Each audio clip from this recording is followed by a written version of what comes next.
మహిళలని కోటేశ్వరం చేస్తున్నాను మన ముఖ్యమంత్రి గారిని. మేము కూడా మహిళలమే కాబట్టి మా తరపున కూడా మాకు ఎంతో కొంత న్యాయం చేయమని మేము ప్రాధాయపడుతున్నాం. బ్యాంక్ లింకేజ్ టార్గెట్ పెట్టి మాకు బీపీ, షుగరు అన్ని రప్పించేటట్టు చేస్తున్నారు.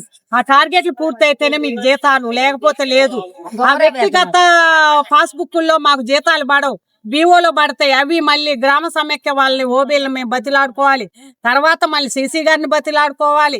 ఇవన్నీ చాలా ప్రాసెస్ ఉన్నాయి కాబట్టి మాకిచ్చే ఏ కొంత మేరకైనా మా వ్యక్తిగత పాస్బుక్ల్లో వేయమని మేము అందరం మా విఓఏల తరఫున మేము మిమ్మల్ని ప్రాధాయపడుతున్నాము. ముఖ్యంగా మీరు ఎంత పెంచినా ముందు మమ్మల్ని ప్రభుత్వ ఉద్యోగులుగా గుర్తించి ఇంత ఇస్తున్నాం అమ్మా, ఇక ఇప్పటి నుంచి మీరు ప్రభుత్వ ఉద్యోగులు, మీకు బీమా సౌకర్యం కల్పిస్తున్నాం.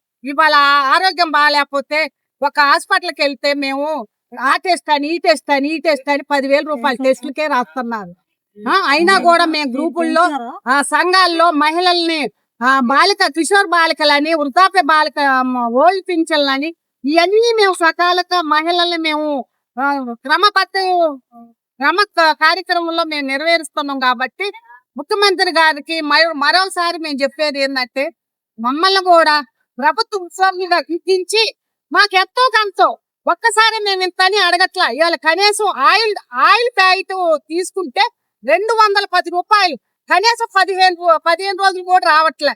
మేము నలుగురు బతకాలంటే మీరే ఆలోచించండి. మంచి మనసుతో మన ప్రభుత్వం వస్తే మాకు మంచి రోజులు వస్తాయని మేము ఎన్నో కలలు కన్నాం. కాబట్టి ప్రాధాయపడుతున్నాం. ముఖ్యమంత్రి గారు మా విన్నపాలు, మా బాధలను చూసి మాకెంతో కొంత 20 నుంచి 26,000కి చేసి ప్రభుత్వ ఉద్యోగులుగా గుర్తించాలని మా యొక్క విన్నపం.